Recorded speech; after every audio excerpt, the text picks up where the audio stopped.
JBS 뉴스 특보입니다. 어제부터 경북 지역에 많은 비가 내리면서 현재 10명이 실종됐습니다.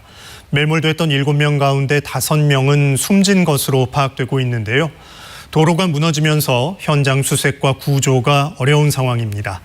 실종자가 발생한 경북 예천군에 취재기자 나가 있습니다. 류재현 기자, 지금 구조 작업은 어떻게 진행되고 있습니까? 네, 저는 지금 산사태로 두 가구가 매몰된 경북 예천군 효자면에 나와 있습니다.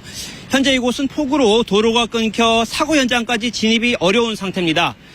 현재 예천에서 9명, 문경에서 1명이 실종된 상태입니다. 또 매몰된 7명 가운데 봉화와 영주에서 5명이 숨진 것으로 파악되고 있는데요. 부상자도 문경에서 1명 나왔습니다. 하지만 도로 유실 등으로 사고 현장까지 진입이 어려워 구조에 시간이 걸리고 있습니다. 또 침수와 토사 유출 등으로 경북의 주민 360여 명이 인근 마을 회관 등으로 대피했습니다.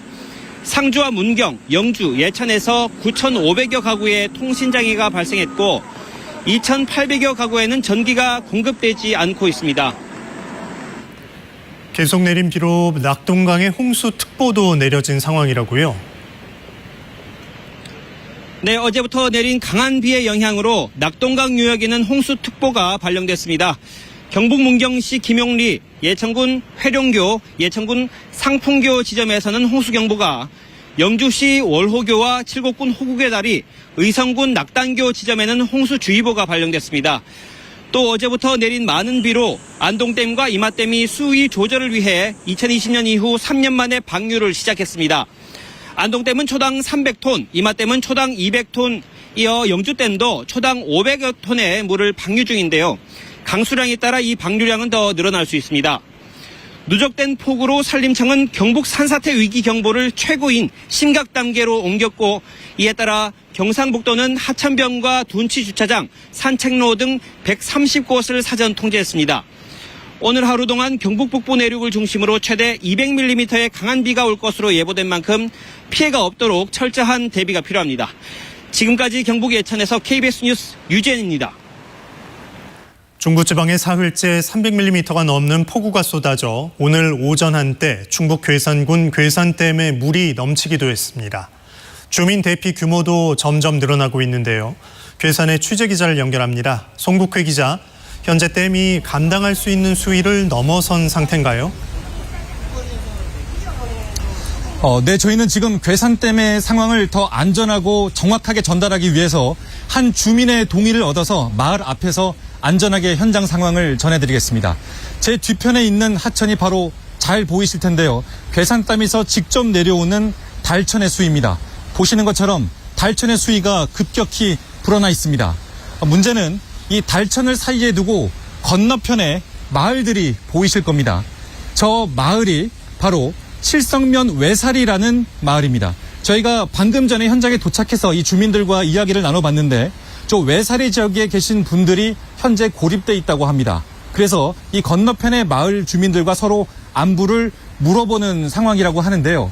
그러면 저 외사리 주민분들은 현재 제 뒤로 보이시는 것처럼 골짜기 사이에 한 마을들이, 조그만 마을들이 보이실 겁니다. 저기가 바로 컨벤션 센터라는 곳인데요. 외사리 주민들은 현재 저 컨벤션 센터로 이동해서 대피한 상황입니다. 안전하게, 조금 더 지대가 높은 곳입니다. 안전하게 현재 기상 상황을 지켜보고 있습니다. 현재 이 대청댐은 한꺼번에 많은 빗물이 유입되면서 괴산댐에서 물이 넘치는 이른바 원류 현상이 확인됐습니다. 오늘 오전 6시 30분 전후였습니다. 이후 빗줄기가 굵어졌다 가늘어졌다를 계속 반복하면서 이 9시 20분쯤 약 3시간여 만에 멈춘 상황입니다.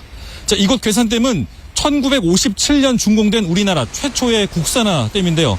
최대 방수량이 초당 2,700톤 규모입니다.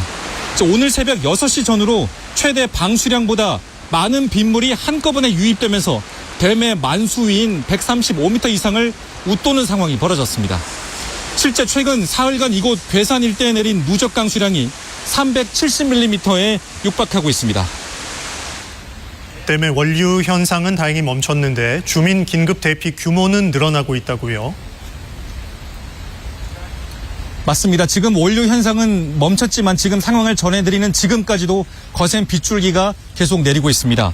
현재 밤새 폭우가 계속되면서 댐이 범람할 피해가 우려되니까 괴산군은 오늘 오전 5시 전후로 긴급 대피 명령을 발령했습니다. 발령 지역은 달천을 따라서 이어지는 괴산과 충주까지 지역인데요. 이 괴산 칠성면과 괴산읍 검승리, 이탄리 일대 등 1,500여 명이 거주하는 마을 13곳입니다. 대피소는 청천면 노인회관과 원도원, 또 거봉마을회관, 그리고 불정면 목도나루터, 그리고 간물면 사무소입니다. 다시 한번 더 말씀드리겠습니다. 아직 대피를 못하시는 분들은 청천면 노인회관과 원도원, 거봉마을회관, 불정면 목도나루터, 그리고 간물 면사무소 등입니다. 혹시나 다른 대피소가 필요하신 분들은 괴산군에 전화를 하셔서 대피소를 즉시 확인하시기 바라겠습니다.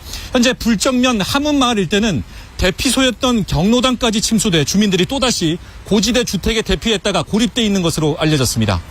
홍수 경보가 이어지고 있는 괴산 달천 이곳 목도교의 지점도 수위가 7m 이상 오른 상황이라 주민들이 급히 대피했습니다. 이 충주시도 오늘 오전 5시를 기해 범람이 우려된다는 달천 주변 6개 읍면에 대피령을 발령했습니다. 봉방동과 칠금동, 달천동, 살미면과 중앙탄면 그리고 대소원면으로 주민 6,400여 명이 거주하고 있는데요. 이 달천 주변 주민들은 현재 학교, 강당과 마을회관 등으로 급히 대피한 상황입니다. 이 충북에는 내일까지 최대 100에서 200mm의 많은 비가 더 내릴 것으로 예보돼 계속 안심할 수 없는 상황입니다.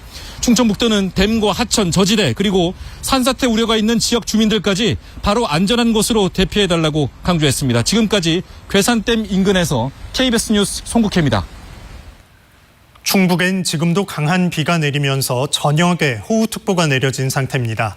괴산과 청주를 중심으로 홍수경보도 확대되고 있는데요. 앞으로도 최대 200mm의 비가 더 예보된 상태여서 추가 피해가 우려되고 있습니다. 홍수경보가 발령된 충북 청주 흥덕교에 나가 있는 취재기자를 연결합니다. 김소영 기자, 지금도 충북엔 많은 비가 내리고 있나요? 네, 충북에선 아직도 강한 비가 이어지고 있고 하천의 물살도 거세지고 있습니다. 어제 오후부터 충북 전역에는 호우특보가 내려진 상태인데요. 청주와 보은, 옥천과 괴산 등에 이어 어젯밤 9시를 기해 단양까지 충북 전역에 호우경보가 확대된 상황입니다. 현재까지 내린 비의 양을 보면 청주 상당이 421mm로 가장 많습니다. 다음으로 제천 백운 408, 괴산 368.5, 증평 448, 보은 속리산 337.5, 충주 336.6mm 등입니다. 그 영향으로 충북 괴산 목도교 인근과 괴산댐 하류 달천에는 호우경보가 내려졌습니다. 또 청주 무심천 흥덕교와 미호강교에도 홍수경보가 발효 중인데요. 괴산군과 청주시는 호우경보 인근 지역 주민들에 대한 대피를 명령한 상황입니다. 많은 비의 사고도 속출하고 있는데요. 오늘 새벽 5시 30분쯤 청주시 3차 우회도로 석판과 석곡 구간에서 산사태가 나 이곳을 지나던 승용차를 덮치면서 차에 타고 있던 20대 한 명이 숨졌습니다. 어젯밤 11시쯤 청주시 서원구 현도면에서는 집중호우로 철도선로에 흙더미가 쏟아져 회송 중이던 무궁화호 열차 6량이 탈선했고 50대 기관사가 다쳤습니다. 이에 앞서 어제 저녁 6시 20분쯤엔 영동군 영동읍에서 SUV 차량이 빗길에 미끄러져 한 명이 숨지고 2명이 다쳤습니다. 계속된 장맛비에 대청댐과 충주댐은 방류량을 늘렸다고 하죠. 네, 내일까지 충북 지역에는 100에서 200mm의 많은 비가 예보되면서 두 댐 모두 방류량을 늘렸습니다. 한강 수위에 영향을 주는 충주댐은 괴산댐 방류로 물 유입량이 증가해 수문 6개를 모두 열고 현재 초당 3,000톤을 방류하고 있는데요. 충주댐 하류 여주대교의 수위가 오르면서 아침 6시 10분을 기해 홍수주의보가 내려진 상태입니다. 또 대청댐도 초당 3,000톤의 물을 흘려보내고 있습니다. 특히 오늘은 시간당 30에서 60mm의 매우 강한 비가 쏟아질 것으로 예보됐는데요. 좁은 지역에 비가 집중돼 순식간에 하천이 범람할 수 있는 만큼 댐 하류 지역이나 하천변에 계신 분은 침수 피해 없도록 철저한 대비가 필요합니다. 지금까지 충북 청주 무심천 흥덕교에서 KBS 뉴스 김소영입니다. 세종시에는 지난 밤 사이에만 200mm 넘는 비가 내렸습니다. 새벽 한때 시간당 40mm가 넘는 폭우가 내려 산사태와 침수가 잇따르면서 인명피해도 났습니다. 세종시 산사태 현장에 나가 있는 취재기자를 연결합니다. 곽동화 기자, 혹시 추가 피해가 나는 건 아닌지 걱정되는데요. 현장 상황 어떻습니까? 네, 추가 산사태를 막기 위해 방수포를 덮어놓고 정리 작업이 진행 중입니다. 제가 서 있는 이곳은 오늘 새벽 산사태가 났던 세종시 연동면입니다. 언덕에서 유출된 토사가 상점 뒤편을 덮쳤는데 물길을 정비하던 70대 상점 주인이 숨졌습니다. 비슷한 시각 충남 청양군에서도 산사태가 나 집안에 있던 60대 여성이 숨졌습니다. 어제 논산 춘모공원에서 산사태로 2명이 숨지고 아산에서는 70대 낚시객이 실종되는 등 이번 장맛비로 대전과 세종, 충남에서만 4명이 숨지고 1명이 실종됐습니다. 충청권에는 지난 밤 사이에만 세종에 200mm 넘는 비가 내렸고 공주와 부여, 청양 등 충남 내륙 지역에 시간당 40mm의 폭우가 쏟아졌는데요. 추가 산사태 피해 없도록 주의하셔야 합니다. 충남 공주에서는 아파트 단지가 침수되면서 주민 대피령이 내려졌다고요? 네, 이곳 세종시 바로 옆에 있는 공주에서도 밤사이 200mm 넘는 비가 내렸는데요. 저희 취재진이 1시간 전쯤 촬영한 영상을 보시면요. 여전히 거센 빗줄기가 쏟아지는 가운데 주택가 도로에 사람 무릎만큼 물이 차 있는 모습을 보실 수 있습니다. 주변 아파트 단지와 요양원이 침수되면서 주민들이 공주대학교로 대피하고 있습니다. 보령에서도 소하천이 넘치면서 명천동의 한 아파트 단지 지하 주차장이 물에 잠겼고 아산시도 곡교천 수위 상승으로 염치, 곡교리와 석정리 지역 침수가 진행되고 있다며 대피령을 내렸습니다. 서천군에서는 주황저수지 범람이 우려돼 주민 대피 작업이 진행되고 있습니다. 본격적인 장마가 시작된 그제부터 충남에는 5mm 넘는 비가 내렸는데요. 내일까지 최대 300mm 이상의 비가 더 내릴 것으로 예보돼 추가 피해 없도록 주의가 필요합니다. 지금까지 세종시 연동면 산사태 현장에서 KBS 뉴스 박동아입니다. 어제 하루 동안 전북에도 강한 비가 집중됐습니다. 전북에는 모든 시군에 호우특보가 내려져 있습니다. 만경강과 섬진강 주변에 홍수특보가 잇따랐고 침수에 대비해 주민 수백 명이 대피했습니다. 전북 완주 삼례교로 가보겠습니다. 안승길 기자, 현장 상황 어떻습니까? 네, 이곳 전북 완주 삼례교 지점에는 어제 오전부터 홍수 경보가 내려졌습니다. 제 뒤로 흐르는 것이 바로 만경강인데요. 새벽부터 비가 소강 상태에 접어들면서 최고 지점보다 강수위가 1m가량 낮아졌습니다. 다리 아래 교각을 보시면 물 흔적이 눈에 띄고 나무가 물에 잠긴 모습도 보입니다. 오늘 새벽 섬진강 유역인 임실군 덕치면 일중리 지점 역시 수위 상승에 따라 홍수주의보가 경보로 상향됐습니다. 동진강 정읍시 초강리와 만경강 전주시 미산교 지점에는 홍수주의보가 내려졌습니다. 댐과 저수지 수위가 제한 수위까지 높아지며 방류도 잇따르고 있는데요. 섬진강댐이 초당 600톤 넘게 방류하고 있어 강 하류인 임실과 남원 주민들 주의가 필요합니다. 완주 대하저수지는 초당 방류 승인량을 300톤까지 늘렸고 인근의 경천저수지도 초당 100톤까지 방류하고 있습니다. 다시 집중호우가 시작되면 만경강 수위가 급격히 높아질 수 있어 주민분들 하천 주변에 접근하지 말아야 합니다. 침수와 범람 위험이 커지면서 곳곳에서 주민 대피도 잇따랐습니다. 만경강과 전주천이 만나는 지점에 있어 상습 침수가 발생하는 진기마을 주민 60여 명이 인근 중학교로 이동했고 익산과 진안, 김제, 군산 등에서도 주민 180여 명이 경로당과 마을회관 등으로 긴급 대피했습니다. 전북엔 어제부터 많은 비가 왔는데요. 현재의 비 상황과 앞으로의 전망까지 짚어주시죠. 네, 전북에는 그제부터 사흘간 최고 400mm 넘는 많은 비가 쏟아졌습니다. 비는 내일까지 이어질 거로 보이는데요. 현재 전주와 군산, 부안, 김제, 익산, 완주, 무주, 진안, 임실, 고창과 정읍 등 11개 시군에 호우경보가 내려져 있습니다. 장수와 순창, 남원에는 호우주의보가 발효됐습니다. 특히 군산에는 어제 하루에만 370mm 넘는 비가 쏟아졌습니다. 이는 기상 관측 이래 가장 높은 수치입니다. 내일까지 전북의 예상 강수량은 100에서 200mm, 많은 곳은 300mm 이상입니다. 내일 오전까지 돌풍과 천둥 번개를 동반한 시간당 30에서 60mm의 매우 강한 비가 오는 곳도 있겠으며 비는 오늘 낮 동안 속강 상태를 보인 뒤 밤부터 다시 강해지겠습니다. 경체전선이 남북으로 가며 많은 비를 뿌릴 거로 예상됩니다. 최신 기상 정보를 통해 침수나 붕괴 피해 없도록 대비해야 합니다. 지금까지 전북 완주 만경강에서 KBS 뉴스 안승길입니다. 수도권 상황 살펴봅니다. 빗줄기는 약해졌지만 팔당댐 방류 등의 영향으로 한강 수위는 여전히 높은 수준입니다.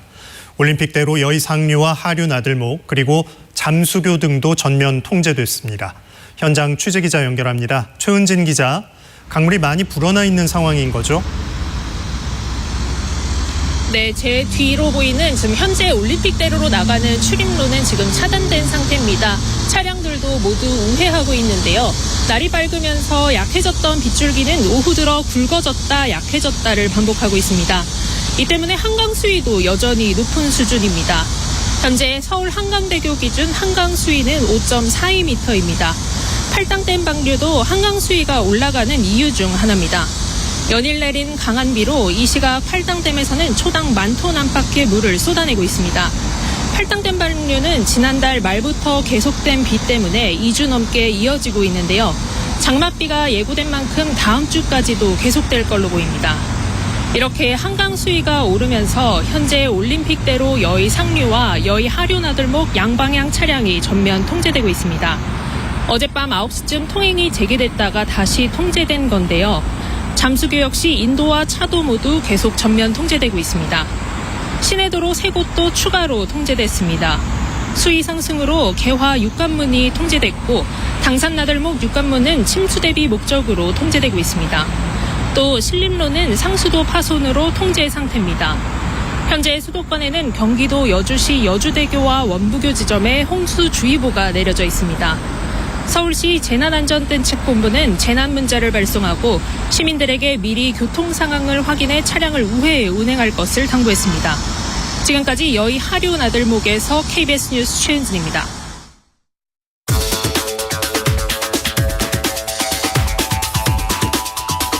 지금까지 집중호우 관련 KBS 뉴스 특보를 1TV와 동시에 들으셨습니다.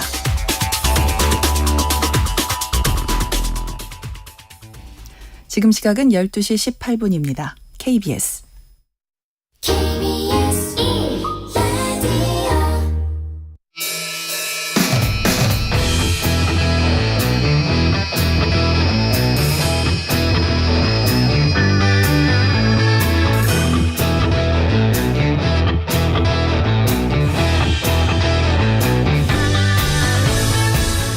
주말 시사의 중심, 정관용의 시사본부.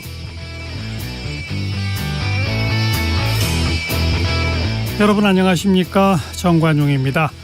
집중호우 관련 뉴스 특보 때문에 조금 늦게 시작합니다. 지금까지 많은 비가 내렸고 지금도 오고 있고 앞으로도 많이 온답니다. 전국 곳곳에서 이런저런 피해도 속출하고 있고요. 첫째도 둘째도 안전이죠. 가급적 이번 주말에는 집안에 머물러 주시고 이 재난방송에 귀 기울여 주시기 바랍니다. 자, 먼저 도로공사 연결해서 이 시각 고속도로 상황 전해드릴게요. 조혜진 캐스터. 네, 도로 상황 폭우 관련 내용부터 전해드리겠습니다. 지금 중부내륙선 창원 방향으로 충주 나들목 부근 집중호우로 인해 토사가 도로 위로 유실되면서 이곳은 통행이 전면 통제됐습니다. 중부내륙선 충주 나들목 창원 방향 이동이 안 되니까 다른 도로로 우회하셔야 하고요. 중앙선도 춘천 방향으로 제천 나들목 부근 토사가 흘러내리면서 2차로와 갓길 통행이 안 됩니다. 1차로는 통행이 가능하지만 각별히 주의해서 이동하셔야겠습니다. 네, 범람 위험이 있는 하천 주변 교량이나 도로는 지나지 않는 게 좋겠고요.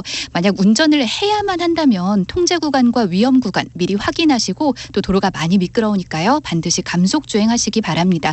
이 시각 고속도로의 정체는 경부선 부산 방향으로 목천에서 천안 휴게소, 옥산 휴게소에서 옥산 나들목까지 충청권에서 나타나고 있고요. 반대 서울 쪽으로도 청주 휴게소 부근과 또 천안 나들목에서 북천안까지 어렵습니다. 수도권 제일순환선 판교에서 일산 방향으로는 소래터널에서 송내, 노오지에서 자유로까지 정체고 서울 양양선은 남양주 요금소부터 화도까지 막힙니다. 네, 다시 한번 빗길 20에서 50%까지 꼭 감속 주행해 주시고요. 가급적 운전은 자제하는 게 좋을 것 같습니다. 네, 지금까지 한국도로공사 교통센터 조혜진이었습니다.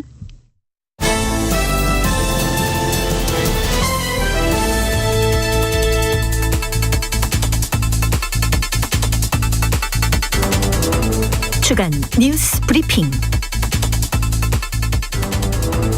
정치권 뉴스 종합 정리하는 토요일 주간 뉴스 브리핑은 중앙일보 이창훈 기자와 함께하죠. 이 기자 어서 오세요. 네, 안녕하세요. 일본의 후쿠시마 원전 오염수 해양 방류 앞두고 윤 대통령과 기시다 후미오 일본 총리가 만났죠. 어떤 협의가 이루어졌습니까? 네. 북대서양 조약기구 정상회의 참석을 위해 리투아니아를 방문했던 윤석열 대통령이 지난 12일 현지에서 기시다 후미오 일본 총리와 정상회담을 했는데요. 윤 대통령은 기시다 총리에게 국제원자력기구의 결과를 존중한다고 하면서도 계획대로 방류의 전 과정이 이행되는지에 대한 모니터링 정보를 실시간으로 우리 측과 공유하고 방류 점검 과정에 우리 전문가도 참여토록 해달라고 요청했는데요. 예. 또 방사성 물질의 농도가 기준치를 초과하는 것과 같은 상황이 발생하면 즉각 방류를 중단하고 우리 측에 그 사실을 바로 알려달라고 요청했는데요. 기시다 총리는 이에 해양 방출 안전성에 만전을 기해 일본과 한국 국민들의 건강과 환경에 악영향을 주는 방출을 하지 않겠다고 답했습니다. 이어 만일 모니터링을 통해 방사성 물질의 농도가 기준치를 초과하는 문제가 발생할 경우에는 계획대로 즉시 방출 중단을 포함해 적절한 대응을 취할 것이라고 약속했습니다. 네, 우리 측 전문가 참여에 대한 응답은 없었던 셈인데 여기에 대해서 정부는 우리 측 전문가 참여를 위한 실무 논의를 시작한다 이런 방침을 밝혔죠. 반면에 야당은 정부가 일본에 들러리 섰다. 강하게 성토했고요. 예, 정부는 한일 정상회담 논의의 후속 조치를 위해 일본 측과 실무 협의를 이어간다는 방침인데요. 윤 대통령이 일본 측에 요구한 오염수 방류 점검에 한국 전문가 참여 등을 논의하기 위한 한일 국장급 협의 등이 조만간 시작될 것으로 보입니다. 기시다 총리는 오염수 방류 시기에 대해서 안정성 확보와 이런 관련 뜬소문 관련 대책 상황을 정부가 전체 확인한 후에 판단하겠다라고 했지만 봄부터 여름쯤 전망이라고 제시해온 방침에는 변경은 없다라고 말했습니다. 그러자 야당은 윤 대통령의 한일 정상회담을 두고 사실상 일본의 방류 계획을 승인했다면서 강하게 성토했는데요. 네. 이재명 민주당 대표는 이 정권은 모든 게 거꾸로 가고 있다. 국익이 아닌 일본 눈치만 살핀다면서 일본 정부의 후쿠시마 원전 오염수 방류 무기한 연기를 당당하게 요구하고 관련국들에게 공동조사를 관철해야 한다고 주장했습니다. 이번 주에 발표된 여론조사에서 이 후쿠시마 오염수 사태가 윤 대통령 지지율에도 악재로 작용하는 것 같아요. 결과가 좀 어떻게 나왔죠? 예. 어제 갤럽이 공개한 여론조사 결과에 따르면 윤 대통령 국정 운영을 긍정평가한 비율은 지난주와 비교해 6%포인트 하락한 32%로 집계되는데요.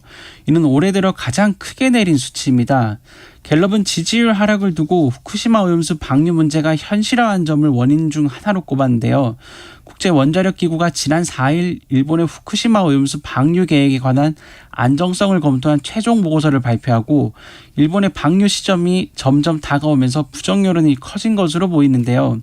실제로 이번 조사에서 무당층에서 11%포인트, 부산, 울산, 경남에서 11%포인트 하락하는 등 하락폭이 유독 컸는데요.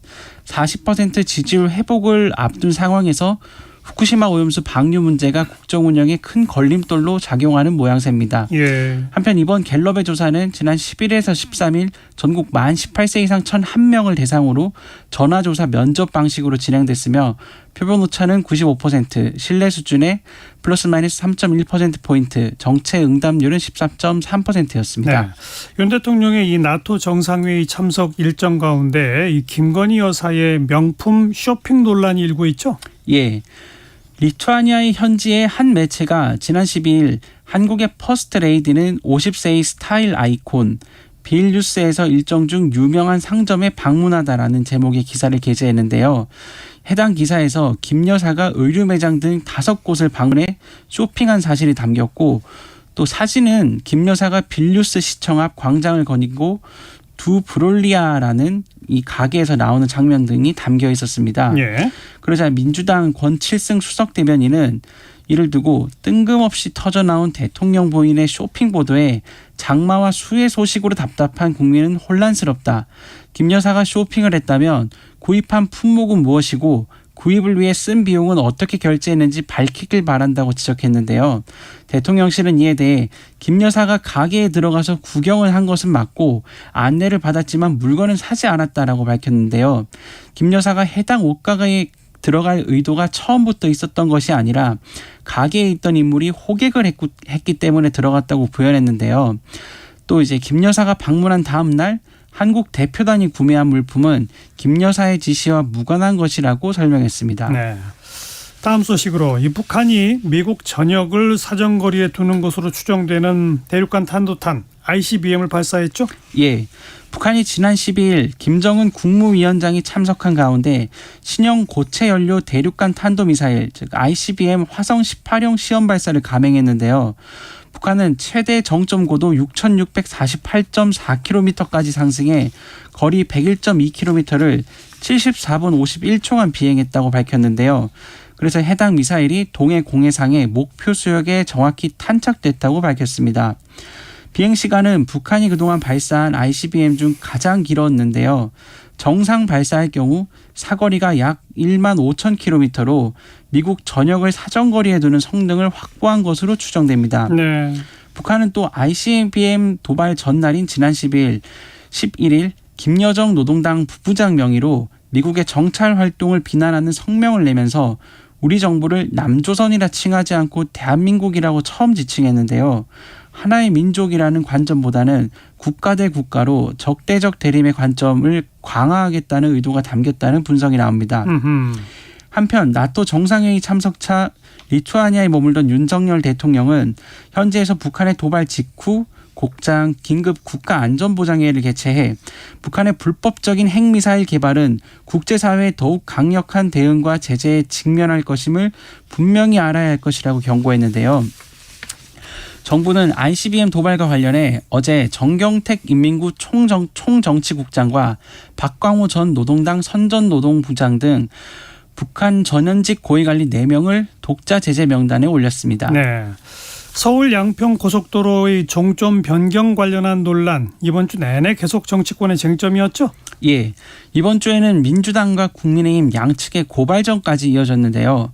민주당 경기도당은 지난 13일 서울 양평 고속도로 논란과 관련해 원희룡 국토부 장관을 직권남용 권리행사 방해 혐의로 고위공직자 범죄수사처에 고발했습니다.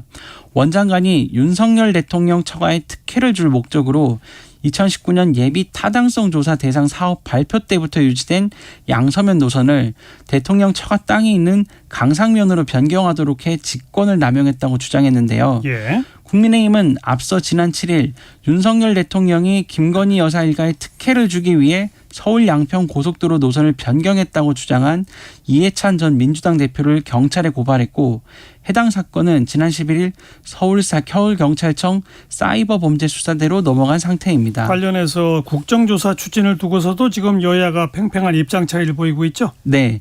민주당은 국정조사도 추진하겠다고 나선데요. 국민의힘은 정쟁으로 몰고 가려는 정치적인 선동이라고 비판했습니다. 국민의힘 윤재옥 원내대표는 최적 대안 노선 검토를 포함한 타당성 조사 방침 결정과 낙찰자 선정 모두 대통령직 인수위원회 출범 이전인 문재인 정부에서 일어난 일이라며 문재인 정부가 국정조사 대상이 돼야 한다고 맞받아쳤습니다. 네. 민주당은 지난 13일 대통령 처가 고속도로 게이트 진상규명 특위를 출범시키면서 원 장관을 뛰어넘어 대통령실을 겨냥해서도 집중적으로 의혹을 제기했는데요. 특위위원인 김두관 의원은 대통령 가족과 이 노선 변경의 연결고리가 나온다면 이는 심각한 국정농단이 될 것이라고 경고했습니다. 네.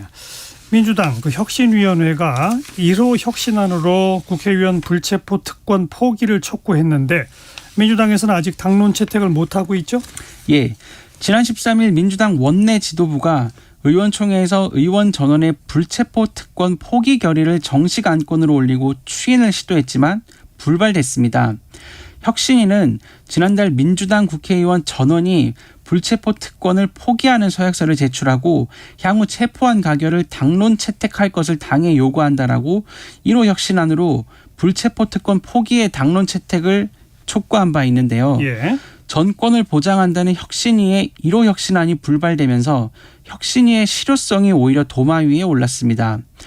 그러자 김은경 혁신위원장은 이에 대해 이 혁신안을 받지 않으면 민주당이 망한다라면서 불체포 특권 포기를 받아야 한다고 재차 주장했습니다. 그러자 민주당에서는 이상민, 이원욱, 홍영표 의원 등 비명계 의원들을 중심으로 한 31명이 어제 불체포 특권을 포기하겠다고 선언문을 내면서 또 당 지도부를 압박했습니다. 예. 자, 이재명 대표가 이 자신의 공직선거법 관련 재판에서 자신이 모른다고 했던 김문기 전 성남도시개발공사 개발 1처장의 아들과 법정에서 마주했죠. 어떤 증언들이 오갔습니까? 네.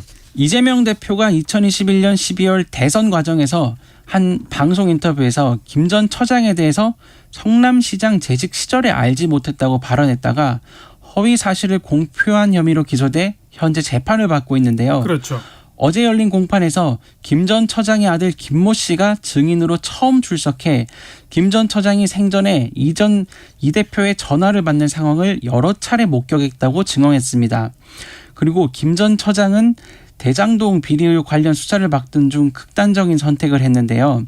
김 씨는 이 대표가 아버지를 모른다고 말한 점에 대해 울먹이면서 모를 리가 없는데 이 대표가 왜 자충수를 두고 있을까라고 생각했다라면서 검사가 김 씨를 향해 피고인이 부친과의 관계를 반복적으로 모른다고 하는 이유를 대선 때문이라고 생각하느냐고 묻자 저는 그렇게 생각한다고 답했습니다. 이 대표는 이날 김 씨의 증언에 대해 별다른 언급 없이 재판 내내 또 법정을 오갈 때 침묵을 유지했습니다. 네. 여기까지 합시다. 중앙일보 이창훈 기자 수고하셨어요. 예, 고맙습니다. 정관용의 시사본부 듣고 계시고요. 12시 33분 향해 갑니다. 기상청 교통정보센터 차례로 연결해보죠. 먼저 기상청의 송소진 씨. 현재 경기 북동부, 강원 영서 내륙과 산지, 충청도와 전라도, 경상 내륙 일부 지역에 호우특보가 발효 중인 가운데 곳곳에는 시간당 10에서 30mm의 강한 비가 내리고 있습니다. 남부지방과 제주도에는 바람도 강하게 불고 있고요. 경남 해안에는 강풍주의보도 발효 중입니다. 수도권 등 그 밖의 지역은 약한 비가 오거나 비가 잠시 그치고 소강 상태를 보이고 있는데요. 서해상에서 비구름이 또 들어오고 있어서 다시 빗줄기가 강해지는 곳이 있겠습니다. 오늘도 강원 남부와 충청, 전라도와 경북 북부는 집중호우를 주의하셔야겠습니다. 경기 북부와 강원 영서 북부에도 오늘 강한 비가 쏟아지겠고요. 내일 새벽부터 밤 사이에는 남해안과 경북 남부 지역에 비가 집중될 전망입니다. 우선 내일까지 예상되는 비의 양은 충청남북도와 전북, 전남과 경북 북부 내륙이 100에서 많은 곳은 250mm 이상, 전남 남해안과 경남, 제주도 산지는 150mm 이상, 경기도와 강원도, 경북 남부에도 100mm가 넘는 매우 많은 비가 더 내리는 곳이 있겠고요. 서울을 비롯한 그 밖의 지역은 5에서 40mm 정도가 예상됩니다. 강한 비가 계속해서 내리면서 산사태 위험이 커지고 있습니다. 곳곳에 산사태 주의보와 경보가 발효 중인 만큼 안전에 더욱 유의하시기 바랍니다. 현재 서울의 기온은 25.5도입니다. 날씨 정보였습니다. 이어서 이 시각 교통 상황을 KBS 교통정보센터 유아영 씨가 전해드립니다. 네, 전국적인 집중호우로 일반 열차의 운행이 전면 중지됐습니다. KTX와 SRT는 운행이 가능한 구간도 있지만 서행하거나 지연되고 있으니까요. 열차 운행 상황을 확인하셔야겠습니다. 고속도로는 비로 인한 피해로 도로가 통제된 곳이 많은데요. 중앙고속도로 대구 방향 제천 부근 2차로와 갓길에는 토사를 처리하고 있고요. 중부 내륙고속도로 창원 방향 충주 부근에 토사물 유실 복구 작업을 하고 있고 전면 통제 중입니다. 국도로 우회해서 지나셔야겠습니다. 평택 시흥고속도로는 송산 마도 부근에서 포트홀이 발생했습니다. 복구 작업을 하고 있고요. 양방향 정체가 심합니다. KBS 교통정보센터였습니다.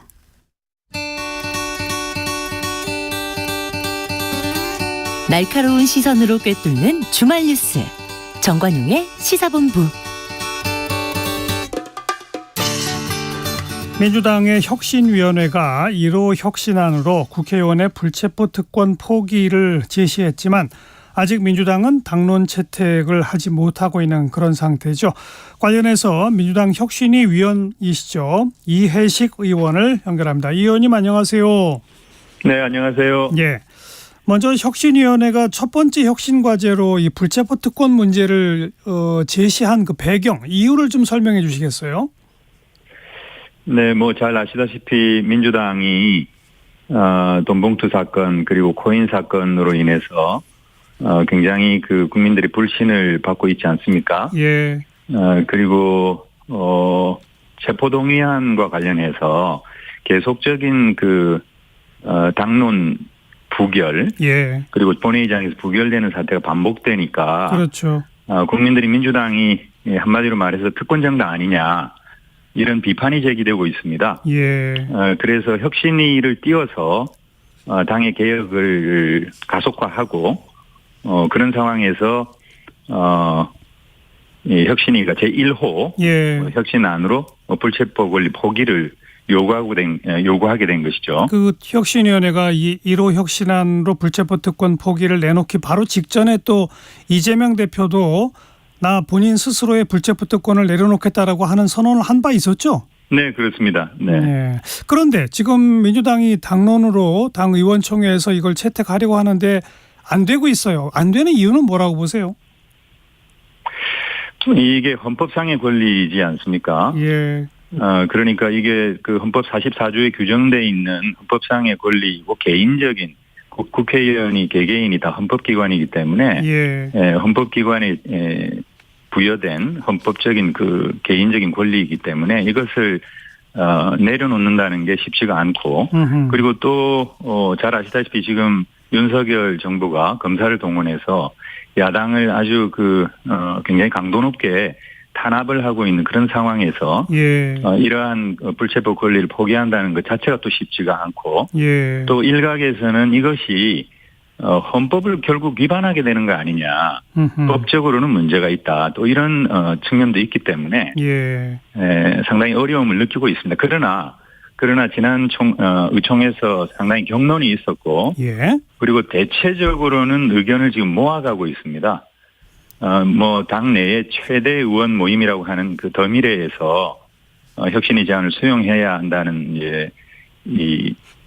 그 성명을 내지 않았습니까? 예. 그리고 지금 제가 보기에는 민주당의 길 의원님들 중심이라고 보이는데 민주당의 길에 소속돼 있지 않은 의원님도 몇 분 포함돼 있어서 예. 민주당의 길 이름으로는 내지는 못했지만 30분이 넘는 의원님들도 별도의 성명을 통해서 맞아요. 혁신의 제안을 받아야 된다 이렇게 이제 성명을 발표했기 때문에 예. 지금은 전체적인 추세로 봐서 다음 의총에서는 이것을 결의할 수 있지 않을까 이렇게 보고 있습니다. 네. 근데 방금 이해식 의원도 지적했습니다마는 윤석열 정부가 검찰을 동원해서 전방위적으로 야당을 탄압하고 있다. 돈봉투 관련해서만 앞으로 20명 가량에 대한 체포동의안이 나올지도 모른다. 이런 상황은 사실 정치적으로는 매우 심각한 거 아닐까요? 네, 그렇습니다. 저희 당은 사실 검찰이 20명을 계속 소환하고 또는 기소를 위해서 체포동의안을 낼 거다 이렇게 검찰 측에서 흘러나오는 얘기가 그런데 예. 그걸 액면 그대로 믿지는 않습니다. 저희들이 보기에는 다분히 정치적인 공세가 포함돼 있다 이렇게 보고 있기 때문에 그것은 체포동의안이 사실 제출이 돼 봐야 하는 거고요. 예. 어쨌든 검찰이 상당히 고도의 정치적인 행위를 하고 있다. 그런 차원에서 저희들이 거기에 맞대응하기 위해서 계속적으로 이런 불체포 권리를 행사하고 예. 본회의장에서 부결을 계속 시켜 나가는 게 과연 옳은가? 네. 또 그것을 바라보는 국민들은 과연 민주당이 이런 그 권리를 이용해서 너무 불체포 권리를 남용하고 있지 않은가 이런 판단을 하고 계시다라고 하는 생각 속에서 예. 저희들이 다소 정말 불리하지만 예. 당의 어떤 혁신을 위해서 이 권리를 정치적인 선언을 통해서라도 예. 내려놔야 되고 그리고 실제로 자기 자신한테 예를 들어서 체포동의안이 오면 그 본회의 신상 발언을 통해서 가결을 해달라. 예. 이렇게 주장을 한다든가. 예. 그리고 또 의원들 사이에서 구명을 위해서 전화를 한다든지 이런 걸 하지 않겠다라고 하는 것이거든요. 예. 하긴 체포동의안이 가결된다고 바로 구속되는 건 아니죠. 법원의 영장실질심사를 받아야 되는 거니까. 그렇죠. 네, 그렇습니다. 네. 근데 방금도 언급하셨습니다마는 지금 그 돈봉투 사건 수사 특별한 수사를 하고 있지도 않은 것 같은데 계속 시간은 끌고 왜 이런다고 보세요? 뭐 저희들이 보기에는 지금 연구원석 이성만 의원에 대한 체포동의안이 이제 국회에서 부결되지 않았습니까? 예. 다시 이제 재청구한다는 얘기도 있습니다만은 혐의를 입증할 만한 어떤 뚜렷한 증거가 없는 상황에서 예. 주변적인 인물에 대한 압수수색 이런 걸 통해 가지고 정치적인 공세를 좀 하고 있다 이렇게 보고 있습니다. 그래서 저희들은 차분하게 이 건을 보고 있는데 예. 어떻든 그 돈봉투 사건이라고 하는 것 자체가 전당대회 과정에서 불거졌고 예. 그리고 일정 정도 녹취록이 나온 상태에서 저희들은 이제 다시는 이런 일들이 발생하지 않기 위한 예. 그런 하나의 그 근본적인 혁신안을 내야 된다. 알겠습니다. 이렇게 보고 있고 혁신위가 아마 그 제안도 할 것으로 생각됩니다. 네. 그러니까 검찰의 정치적 공세, 야당 탄압 이런 정황이긴 하지만 그래도 불체포 특권 내려놓는 것이 혁신의 1호다 이 말씀으로 듣고요. 네. 만약 다음 의총에서는 가결될 거라고 판단한다고 하셨습니다만 끝끝내 그게 안 되면 그럼 혁신위원회는 이제 활동 정지하는 겁니까? 어떻게 되는 겁니까? 그 다음 의총에서 되리라고 보고 있는데 예. 만일에 안 된다고 해도 혁신위가 활동을 당장 중단하는 것은 아니고요. 예. 계속 그 의원과 소통하고 이 문제에 어떤 당의 총의를 모으기 위해서 노력해야 되겠죠. 그러나 그러나 지금 상황에서 제가 보기에는 다음 의총에서는 된다. 된다 이렇게 생각합니다. 요 다음 제2호 혁신안도 준비 중이다라는 보도가 있던데 혹시 좀 미리 힌트 주실 수 있을까요? 네, 2호 혁신안은 이제 일부 언론 보도가 있었습니다만은 그 의원이나 당직자의 그 비위가 발생했을 때 조사에 그 착수하기도 전에 탈당을 하지 않습니까? 그래서 이것에 대해서 당이 꼬리 자르기를 한다 이런 비판이 있었는데 이런 그 탈당 꼬리 자르기 방지를 위한 제안이 될 것이다 이렇게 보고 있는데 아직 그 혁신위 내부에서 이 논의가 다 끝나지 않았습니다. 그래서 제가 확언은 드릴 수 없고 알겠습니다. 전체적으로 봐서 이제 윤리정당 확립 방안이 될 것이다 이 정도 말씀드리겠습니다. 그리고 김은경 혁신위원장이 기자회견석상에서 내년 총선의 혁신 공천 기준 이런 언급을 해서 주목받고 있는데 혁신위원회가 그러면 공천 룰까지 손을 대게 되는 겁니까? 네, 그렇습니다. 혁신위가 다루는 그 당 혁신을 위한 방안에는 한계가 없습니다. 예. 이렇게 따라서 이제 당연히 공천 제도도 일정 정도는 손을 볼 것으로 예상을 하고요. 특히 그 현재 공천 제도가 현역 의원들에게 매우 유리하게 돼 있기 때문에 그렇죠. 보다 이제 공정한 경쟁 그리고 새로운 인물의 영입을 원활하게 하기 위해서라도 이런 제도적인 혁신 방안이 논의될 것으로 그렇게 보고 있습니다. 공천 기준과 제도 변경도 혁신위의 논의 대상이다 이 말씀이네요. 네네. 당내 문제로 지난주에 이재명 대표랑 이낙연 전 대표가 만나기로 했다가 집중호우 등등 관계 때문에 일단 연기됐는데 그냥 단순 연기죠? 정치적으로 무슨 문제가 있었던 건 아니죠?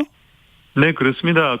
보도에 나간 대로 그때 아주 그 극한 호우라고 그러죠. 엄청난 양의 비가 쏟아졌기 때문에 두 분이 만나서 막걸리 잔을 기울이고 있는 것이 국민들 보기에 좋지 않을 것이다 판단을 하고 제가 알기에 일주일 정도 수년한 것으로 알고 있습니다. 19일인가 만나기로 지금 되어 있다고 하는데요. 네네.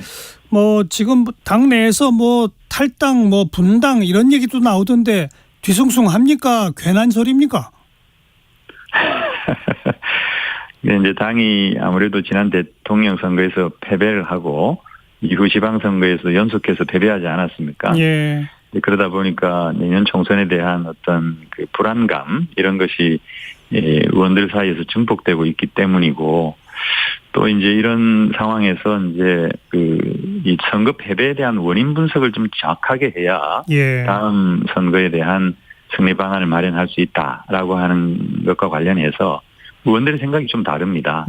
그리고 지난 이제 1년간 이재명 체제가 이렇게 당을 이끌어 왔는데 이재명 체제에 대해서도 이제 평가를 해야 된다. 그 평가의 어떤 내용 이런 걸 놓고도 의견이 달라서 아마 이게 이제 상당히 그 심각한 균열 내지는 내홍이 있는 것으로 비춰지고 있는 건데 이렇게 분당을 얘기할 만한 것은 아니고 그러나 저는 대선 패배 이후에 당이 이런 경랑 속에 휩싸이는 것은 당연한 일인데 이제 이것을 어떤 식으로 현명하게 극복하느냐 그리고 당의 단합을 통해서 자기 선거에서의 어떤 승리의 기반을 다지느냐 이게 더 중요한 문제라고 생각합니다. 네.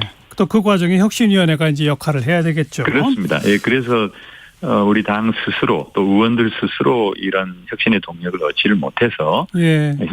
혁신위를 띄운 거 아니겠습니까? 예. 그렇기 때문에 이제 혁신위를 띄운 만큼 혁신위의 제안에 대해서 적극적으로 검토하고 수용해야 한다. 이렇게 알겠습니다. 생각합니다. 네, 여기까지 들을게요. 고맙습니다. 네, 감사합니다. 민주당 혁신위 위원이신 이해식 의원 연결해봤습니다. 자, 이제 국민의힘 쪽인데요. 이 후쿠시마 오염수 방류 때문인지 대통령 지지도가 출렁이고 있고 특히 이 부산 경남 쪽 민심들이 아주 흉흉하다고 합니다. 부산의 지역구를 두고 계신 조경태 의원 연결해봅니다. 조 의원 안녕하세요. 네, 안녕하십니까. 조경태입니다. 요새 부산 민심 상당히 나빠지고 있습니까? 어떻습니까? 어떤 여론조사에 의하니까 10%포인트 넘게 빠지기도 했던데요. 글쎄요, 여론이라는 것은 오르기도 하고 내리기도 하는 거니까 거기에 일희일비할 필요는 없다고 생각하고요. 예.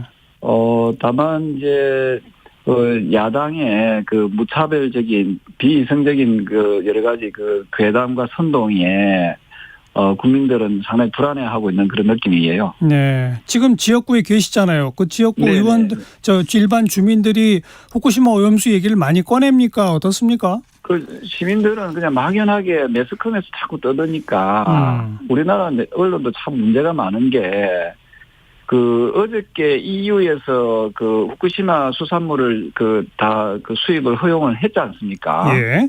이미 미국이나 영국은 벌써 그렇게 허용했고요. 그러면은 선진국가의 국가들은 바보입니까? 저는 이런 부분에서 너무도 비이성적인 부분이 많이 있는 것 같아요. 예. 저는 오늘도 제 수산물 먹고 있거든요. 예. 그러니까 우리가 2011년도에 후쿠시마에서 사고 났을 때 원액 그대로가 하루에 수백 톤이 쏟아져 나왔잖아요. 예. 그런데도 방사능에 대한 수치가 1도 변화가 없는데 네. 지금 그거보다 1000분의 1 수준으로 해가지고 필터링해서 나오는 게 과연 문제가 있다고 주장하는 사람들 머리에 뭐가 들어있는지 저는 분명히 이 문제가 3, 4년 이건 꼭 우리 지금 청취자 여러분들도 기록을 해놔야 된다 봅니다.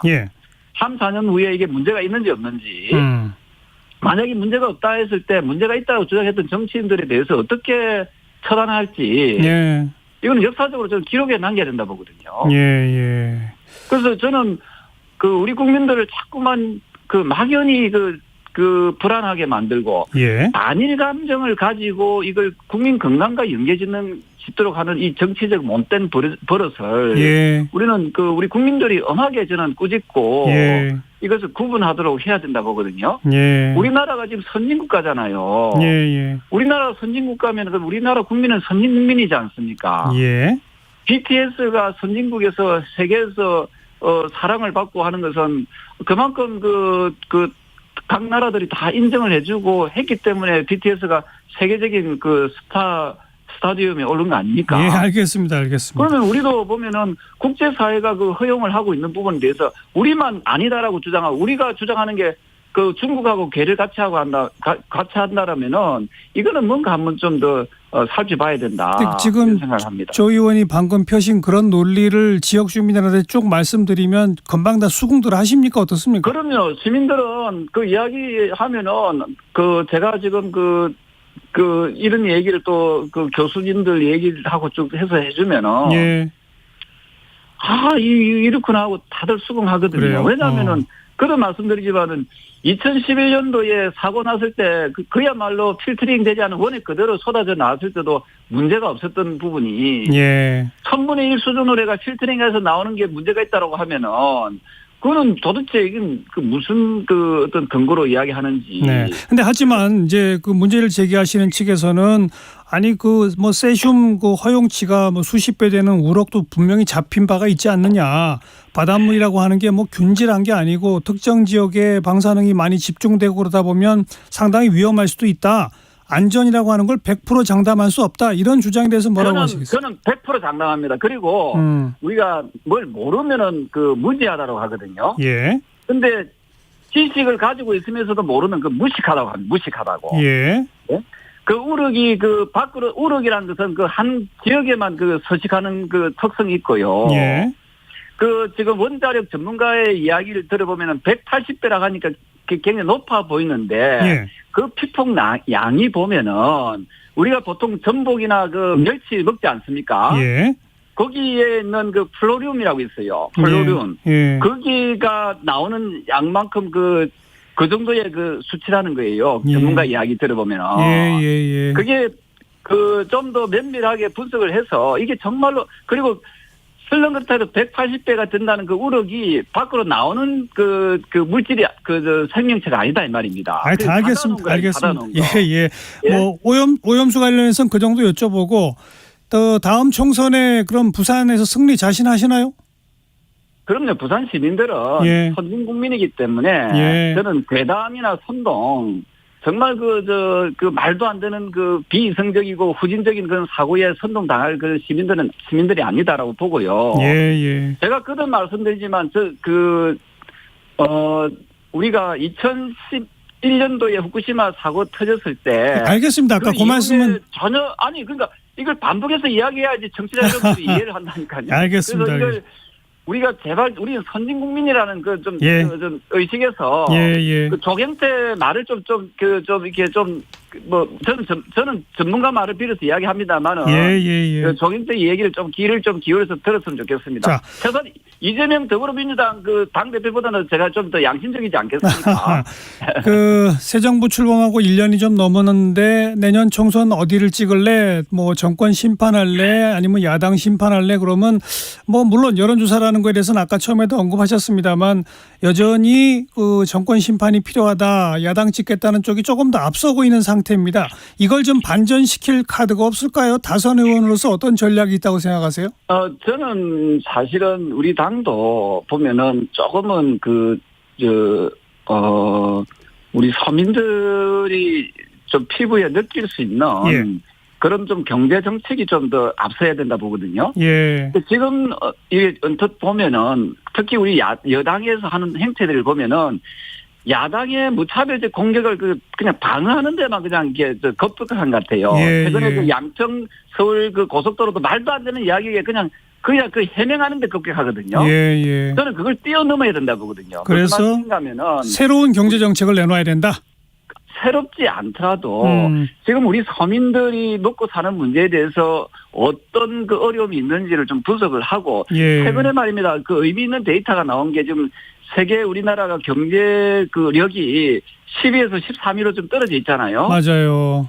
그 순위가 3단계 떨어졌단 말입니다. 맞아요. 그러면 이거는 어떤 신호겠습니까? 이게 우리 경제가 점차 나빠질 수 있다는 걸 나타낸 거잖아요.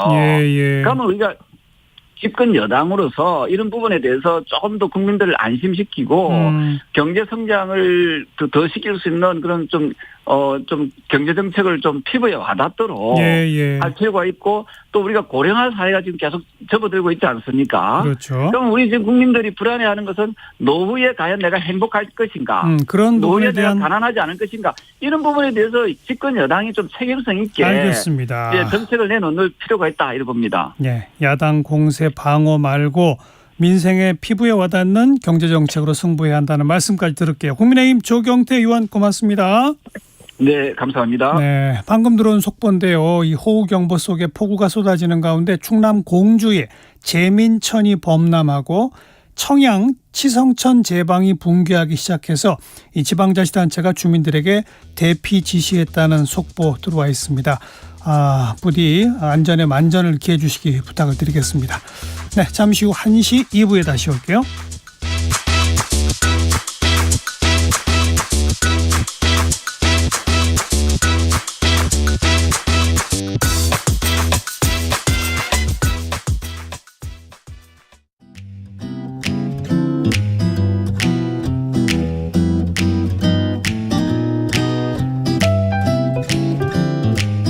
안녕하세요. 바른말 고운말입니다. 우리말 속담에 삼수갑산에 가는 한이 있어도 라는 게 있습니다.